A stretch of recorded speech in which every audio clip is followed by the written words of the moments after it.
Hi guys, here's this week's important stuff in Westfield. Yet another big week. Two significant things happened. First, the One Westfield Place developer Streetworks announced changes to their plan based on input from the residents. What are these changes? The second big thing was that Mayor Brindle and Councilwoman Habgood invited back the town's team of outside financial experts to answer questions about the project's finances. Did we learn anything new? Hi, I'm Rich Hopin. I'm the creator of the weekly newsletter Important Stuff in Westfield, town, real estate, and business news that matters. I'm a real estate broker with Compass in New Jersey, and I focus on Westfield. So on Wednesday, January 11th, during a Facebook Live meeting, Carolina Simon, Vice President of Development for Streetworks, detailed the changes to the project plan. The residential project at North Avenue in Clark was reduced from 34 apartments to 16 townhomes.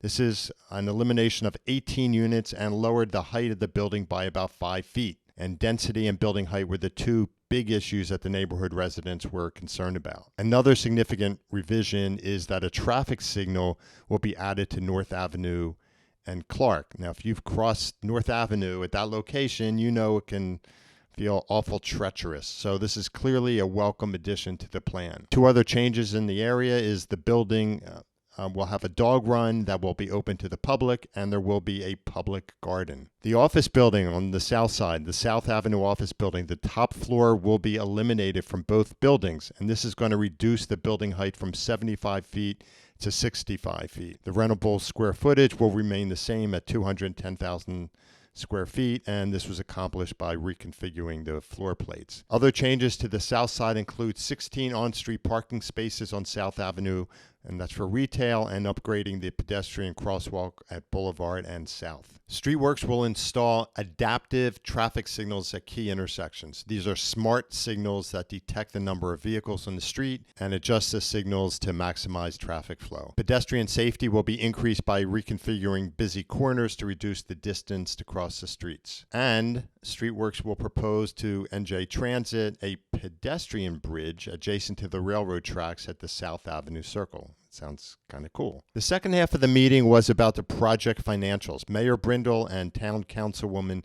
Habgood, chair of the Town Council Financial Policy Committee, convened a part two of the town's financial experts to answer questions that were submitted. The consultants are Steve Melinak, Robert Powell, and Matt Jessup. Also joining the group was the Westfield Town Administrator Jim Gildea. The financial experts summarized many of their key findings and assumptions in this week's presentation. However, if you want to gain a deeper understanding, check out my blog post and watch my YouTube video from part one of their presentation. I will continue to dive deep into these issues in this weekly newsletter, Important Stuff in Westfield, and on my YouTube videos. To get my email newsletter, go to the newsletter link in this video description. If you like or love my videos, please hit the like button and subscribe to my YouTube channel, and join thousands of Westfielders who are now watching my Westfield videos. Let's look at what we learned about the project financials. 4 questions were answered. Number 1, how will the town's budget be impacted? 2, how is Westfield protecting itself against the developer's potential failure to meet its obligations? 3, is the developer getting a sweetheart deal at the expense of the town? And 4, who is paying for the $54 million in public improvements on public property? So question 1, how will the town's budget be impacted? Administrator Jim Gildea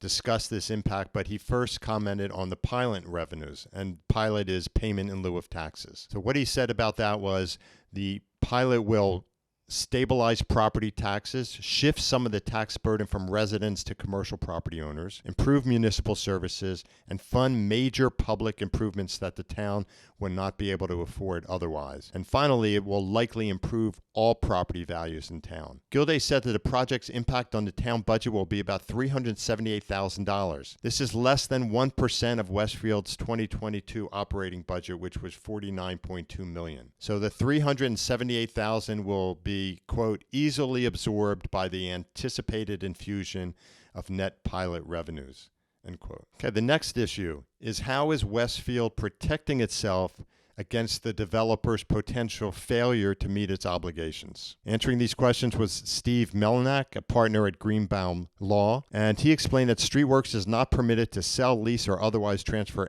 any part of the project without Westfield's written consent. And this prohibition will be part of the agreement, and it's also codified in New Jersey redevelopment law. Also, the prohibition will be part of a covenant running with the land and will be recorded against the property in the county clerk's office. The bottom line, unauthorized transfers by Streetworks are void. The town's redevelopment and financial agreements with Streetworks will lay out Streetworks' obligations and Westfield's remedies in the event that there's a breach. The remedies will likely include terminating the agreement, rescinding tax exemptions, transferring the property ownership back to Westfield. And also, all the agreements will reference one another, and if Streetwork defaults on one agreement, it will trigger a default on the other agreements. Is the developer getting a sweetheart deal at the expense of the town? Bob Powell, a partner at Nassau Capital Advisors, who's an expert in redevelopment finance, explained in detail